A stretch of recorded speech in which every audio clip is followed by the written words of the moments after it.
Hello বন্ধুরা, তোমরা সব কেমন আছো? আশা করছি খুব ভালো আছো। আমিও খুব ভালো আছি। তো তোমাদের দেখো ধনে পাতার ভর্তা কীভাবে বানাই তোমরা দেখতে থাকো। প্রথমে দেখো কিছুটা বেশি পরিমাণ একটু সর্ষের তেল নিয়ে নিয়েছি। এবার দুটোর মতো পেঁয়াজ আমি কুচিয়ে নিয়েছি। তোমরা কিন্তু যে কোনো কোয়ান্টিটিটা বাড়িয়ে কমিয়ে নিতে পারো। যদি ধনে পাতা বেশি থাকে, বেশি লোকের জন্য বানাও, তাহলে কিন্তু কোয়ান্টিটিটা আরও বাড়িয়ে নিতে পারো। দুটো পেঁয়াজের জায়গায় কিন্তু 4টে পেঁয়াজে দিতে পারো। তো আমার এক আটির মধ্যে ধনে পাতা ছিল, তাই আমি দুটো পেঁয়াজ নিয়ে নিয়েছি। দেখো পেঁয়াজটাকে আমি একটু ভালো করে লাল লাল করে ভেজে নেবো। তো দেখো পেঁয়াজটা ভেজে তুলে নিয়েছি। ওই তেলের মধ্যে শুকনো লঙ্কা, কাঁচা লঙ্কা, কয়েকটা রসুন আর বাদাম সেটাকে আমি ভেজে নিচ্ছি। দেখতেই পাচ্ছ। এটাকে 5 মিনিটের মধ্যে ভেজে নেবো। দেখো পেঁয়াজটা ভেজে আমি মিক্সিং জারের মধ্যে তুলে দিয়েছি। এভাবেই কিন্তু ভাজতে হবে। এর থেকে বেশি পোড়ালে কিন্তু একদম হবে না, আর এর থেকে কাঁচা রাখলেও কিন্তু ভালো লাগবে না। তো দেখো একটু আমি ভালো করে ভেজে নেবো।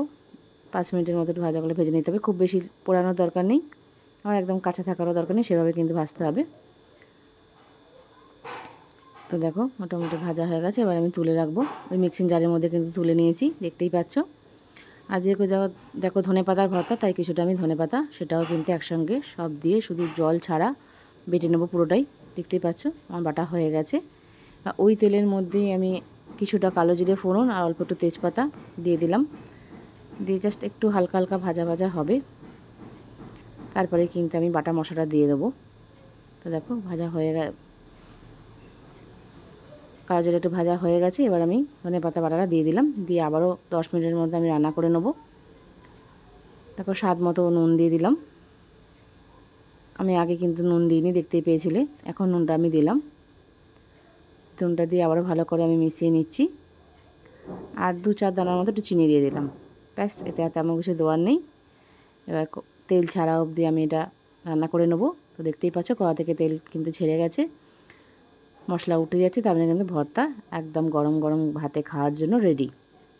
এবার আমি গ্যাস বন্ধ করে দিচ্ছি, দিয়ে তোমাদের সার্ভ করেও দেখাবো। তো দেখতেই পাচ্ছ আমার রেসিপি কেমন লাগলো। ভালো লাগলে লাইক, কমেন্ট, শেয়ার, সাবস্ক্রাইব করবে। নতুন বন্ধু হলে পাশে থাকবে। এরকম নিত্য নতুন ভিডিও দেখতে হলে চ্যানেলটাকে অবশ্যই সাবস্ক্রাইব করে দেবে। ভিডিও দেখে ভালো লাগলে একটা কমেন্টে অবশ্যই জানাবে। এখন অবধি যারা সাবস্ক্রাইব করেনি প্লিজ সাবস্ক্রাইব করা রইলো। দেখতেই পাচ্ছ কেমন চটপটা চটজলদি একটা রেসিপি তৈরি হয়ে গেলো। ধনেপাতা বাটা তো অনেকেই খেয়েছো, তো এবার ভর্তা বানিয়ে এবার খাইয়ে দেখো গরম গরম ভাতে। আর কিচ্ছু লাগবে না, কথা দিচ্ছি। তো একবার হলো নিজেরা বানাও, সকলকে খাওয়াও। আর আমাকে একটা কমেন্টে জানাতে থাকো, তোমাদের কমেন্টের অপেক্ষা সবসময় থাকি। তো দেখতেই পাচ্ছ। তো অবশ্যই নিজেরা খাও, সকলকে খাও। তো থ্যাংক ইউ সো মাচ।